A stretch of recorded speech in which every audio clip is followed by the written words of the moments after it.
আপনি কি নামাজে নিয়ত পড়েন না নিয়ত করেন? হ্যাঁ দর্শক, আমাদের অনেকেই আছে যারা নাওয়াইতু আন উসাল্লি লিল্লাহি তাআলা এই জাতীয় আরবীয় নিয়ত পড়ি। এই নিয়তগুলো মুখস্থ করার ক্ষেত্রে আমরা খুব বেশি কষ্ট করি। যখন আমাদের মুখস্থ হয় না তখন খুবই চিন্তিত হই এবং মনে করি এখনও নিয়তই মুখস্থ করতে পারলাম না, নামাজ আদায় করব কিভাবে। আজকের এই ভিডিওটি আপনাদেরকে নিয়ত মুখস্থ করার যে ভয়, চিন্তা এবং কষ্ট তা থেকে মুক্তি দেবে ইনশাআল্লাহ। দেখুন, নিয়ত মূলত পড়ার জিনিস না, নিয়ত হচ্ছে করার জিনিস। কারণ নিয়ত বলা হয় আল কসদু ওয়াল আজমু, মনের দৃঢ় ইচ্ছাকে।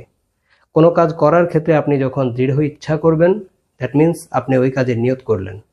অতএব আপনি যখন কোনো নামাজের ইচ্ছা করবেন, নামাজ পড়বেন, তার আগে জাস্ট এই ইচ্ছাটা মনের মধ্যে আনুন যে আপনি ফজরের নামাজ পড়ছেন, বা জোহরের যখন ফরজ পড়বেন মনে ইচ্ছাটা আনুন যে আমি জোহরের ফরজ পড়ছি, আসরের সুন্নত পড়ছি, মাগরিবের ফরজ পড়ছি, এশা পড়ছি, বিতির পড়ছি, তাহাজ্জুদ পড়ছি, ইশরাক, আউয়াবিন পড়ছি।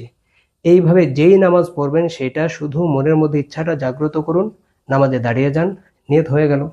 হ্যাঁ, এর পাশাপাশি কেউ যদি তালাফুজ করেন বা মুখে উচ্চারণ করেন তাহলেও সমস্যা নেই, সেটা হোক বাংলায় অথবা আরবিতে নাওয়াইতু আন উসাল্লি লিল্লাহি তাআলা এই জাতীয়। তবে এই আরবিতেই নিয়ত করতে হবে, এটাকে জরুরি মনে করা যাবে না।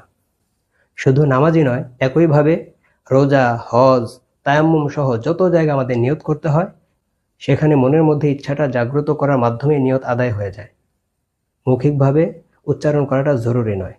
তাই দর্শক, নিয়ত মুখস্থ করার বিড়ম্বনা থেকে বিরত থাকুন, নামাজ ইবাদত বন্দেগী স্টার্ট করুন, আর এভাবেই সহজ এবং সুন্দরভাবে বিধানগুলো জানতে আমাদের সাথেই থাকুন। আসসালামু আলাইকুম ওয়া রাহমাতুল্লাহি ওয়া বারাকাতুহু।